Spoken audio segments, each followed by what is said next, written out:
all stories are rooted in an antagonistic force. Without opposition to the main characters, there's nothing to keep a plot moving, halting the progression of a sequence of events. Whether in a fabricated or true-to-life story, there's always something forcing progress. Now, these antagonistic forces can come in a number of ways, but no matter what, they are necessary for a story to work. This concept is something that is probably obvious since we all most likely learned about the various types of stories in grade school, and in essence they all have to do with the varying types of antagonistic forces. Because more than the setting, the tagline, and even the lore, all stories boil down to what's opposite of the main character and how those trials and tribulations shape their journey. Do that aspect well and your story will thrive. Now, as aforementioned, the antagonist of a story can come in a number of forms. They can be time, as we all probably know all too well. It can be nature, circumstance, even oneself, and all of these, when done right, can and have led to enthralling and engaging stories, some of the greatest that I've had the pleasure of reading or watching. However, for this video, I want to focus on what comes to most of our minds when we think of antagonists, and for the most part, what mainstream media has shaped us to think of as a true villain. I'm talking about the Darth Vaders and Voldemorts, the Hans Landas and the Nurse Ratcheds of the world. And beyond those, I want to look even deeper into how a story can effectively handle multiple of these major villains simultaneously. Now, before we dive fully into how multiple bad guys should be approached in storytelling, let's first talk about what simply makes one good villain. Now, this is a topic that I won't go too deep into on a one-dimensional plane because, unsurprisingly, this has been covered a lot, and there are many different things that go into creating a great villain. A lot has to do with the amount of power the villain has. A good bit has to do with the motivation, their point of view, etc., etc. But for me, what truly makes a great villain is their direct relationship with the hero.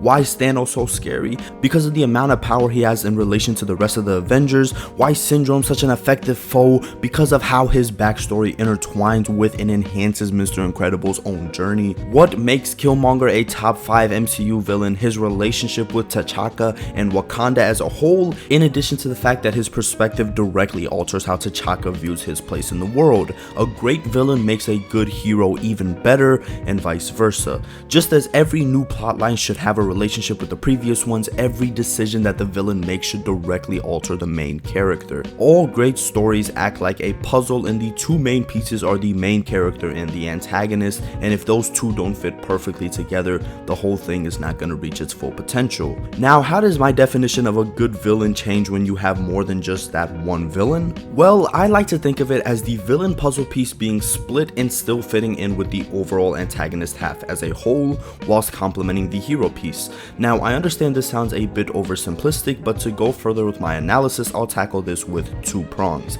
The first has to do with the concept of interconnectivity that I have talked about. Similar to how all villains should have a direct relationship with the hero, in stories with multiple villains that are actively altering the plot, all of the villains should have direct or mildly indirect relationships with one another. Rarely, if never, should the characters opposing the protagonist have no relationship with each other. As an example, I want to go through Breaking Bad's array of antagonists. Now, I will be going through some mild spoilers for the show, so skip to here to avoid those, which if you haven't seen Breaking Bad yet, just watch the show. But back on topic, going through the 10 major villainous characters throughout the 5 seasons of Breaking Bad, all of their roles are either directly or mildly indirectly related to one another. The two that I had the hardest time connecting were Todd and Gus, and then I realized that the mere existence of Todd's character has to do with the aftermath of Gus's death in the show, and from there it's fairly simple to connect the rest. Moreover, a lot of the villains with the least connections often turn out to be some of the least memorable and consequential in the show, and I think this has a lot to do with the mere fact that in order to make a great story, you have to make sure that all plot lines are tightly connected. Loose plot elements such as a character randomly appearing out of nowhere and now being a major part of the story without much build-up can often kill the momentum of a plot.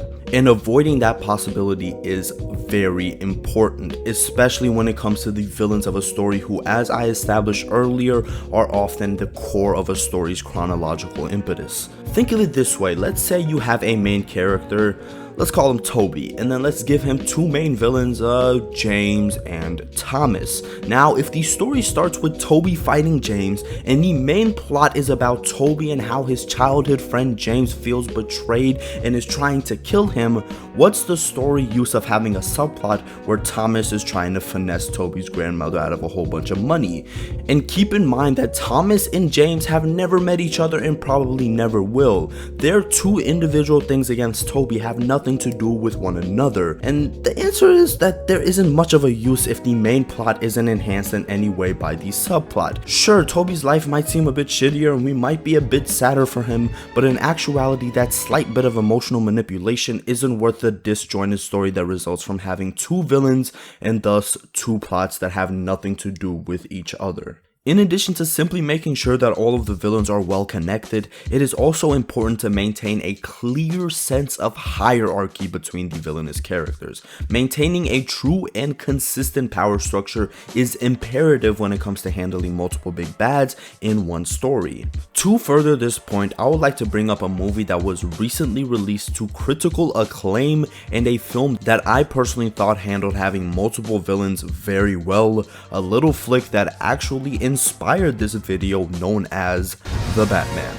Once again, there will be mild spoilers, so you can skip to here to avoid those. In The Batman, there are three antagonists that I would categorize as being major villains with direct impact on plot elements. Those three being the Riddler, Carmine Falcone, and Penguin. And when it comes to plot importance, I think there's a clear hierarchy with the Riddler on top, Falcone coming second, and Penguin being at the bottom of the ladder. Even though I would understand some people switching the 2 and 3 spots, I think there's no argument as to who is the main villain of this story. Every plot beat is in one way or another directly impacted by the Riddler. Penguin's arrest, the Riddler. Falcone's death, the Riddler. The climax of the film, the Riddler.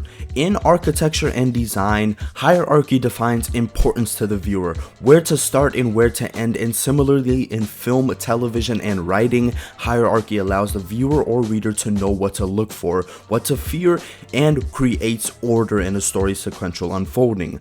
Similar to The Batman, The Dark Knight is another film that handles multiple villains very well. Everything in The Dark Knight revolves around the Joker. From the beginning to the end, Heath Ledger's Joker defines the entire film. Even the final act, which he isn't even a part of, he acts as the main catalyst for.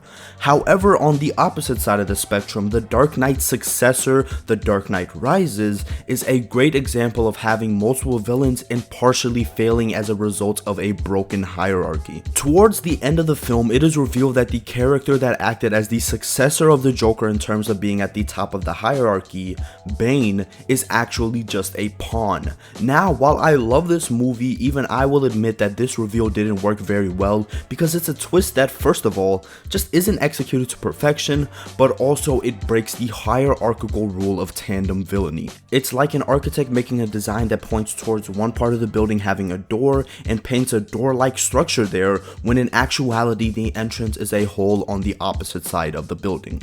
All in all, I have outlined the two main rules to follow when it comes to handling multiple villains in a singular story. Firstly, make sure that all of the villains are connected with each other and the hero, complementing one another in ways that enhance the plot.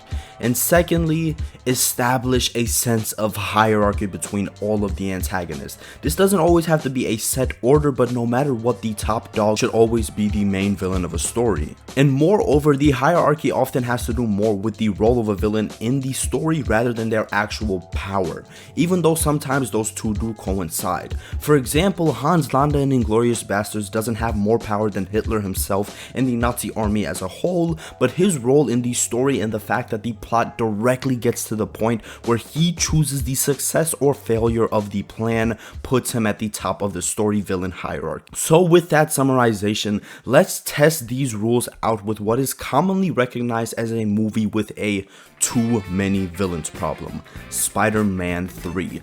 Now, personally, I don't like this statement because it's not always a problem of having too many villains, it's a matter of how they've been handled, thus the creation of this video.